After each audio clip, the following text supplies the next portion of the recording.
למרות גדילת הפעילות וגדילת מספרי החניכים, אין לנו בשש השנים האחרונות איפה לקיים את הפעילות שלנו.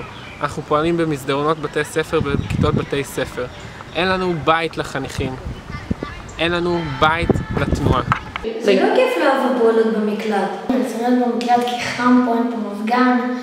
במקלט לא נוח לנו וחם ממש. זה צפוף פה ואין לנו כבר איפה להיות. אנחנו מבקשים מבנה.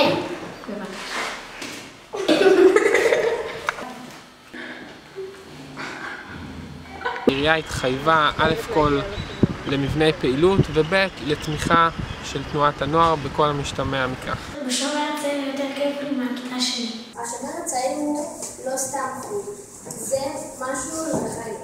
הגיע הזמן של כנסת יהיה בית. הגיע הזמן של קנה אשדוד יהיה בית.